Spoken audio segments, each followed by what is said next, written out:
Ramogi TV, Nairobi. Duond bura mar UDA ne ochako ayanga chenro mar yiero mar jotelo e kor gwenge kata grassroots elections ka johera mag UDA ne owuok oko e tesende mag luto mbulu mag yiero jotendgi kata odoko ni koth mapek to ne burore e gwenge ma opogore. Kaka jafwambo marwa e kaunti ma Homa Bay Ali Abich lero, chochni matin ne oneno e moko kuom tesende mag luto mbulu bang' moko kuom jokanyo mag UDA yudo ka nyingegi onge e register mar luto mbulu. Ma Homa Bay, Nairobi kod kaunti ma Busia ema kuom kaunti sabiche pachoka mane UDA ochake chenro ma yiero jotelo e kor gwenge, chenro mane time yor lony manyasani e tesende mag luto mbulu mopogore. E kaunti ni johera mag UDA ne omondo kendo muomo koth ka gidhi e tesende mag luto mbulu mopogore mane chenro makamano dhi nyime kata odoko ni masinde mag luto mbulu ne odonjo modeko e moko kuom tesende mag luto mbulu kaluwore gi koth mapek mane chwe alwora ni. Mondo ka okinyi to wapuoyo chenro mantie, kura odonjo wang' sa ariyo kura osedonjo, otim chenro maber, mashinde ma omolagar ka tiyo maber. Process ochakore maber kendo wamor gi chenro manotim gi party headquarter. Nikech materials odonjo gokinyi maber, mabaya sa ariyo wang'e nwasechako go ombulu. Kendo gimamoro wani machine is very efficient. Kata kamano moko kuom jogo ombulu ne onyiso e chwang' margi nikech nyingegi ne onge register mar UDA mane oting'o nyinge jogo ombulu ka josiasa mag ana member ma UDA gi chunya te to iyo wang' nikech ka dhi e polling station moro mbena goyo ombulu kanyo onge function matimre. Abiro Homa Bay primary nyinga onge.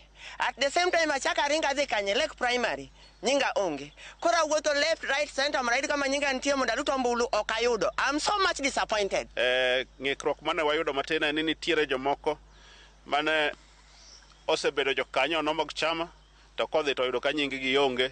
Gima damed kwayo en elections board mar jo UDA national mondo medwa kinde matin nikech kotho ma wakinde madaji ochopo godo go ombulu. Jagoro maduong' mar UDA Cleophas Malala mano yuoro e kaunti ma Homa Bay chwang' e chenro no ne okuni chochni moko mane okwako chenro no kuku mar UDA dhi loso.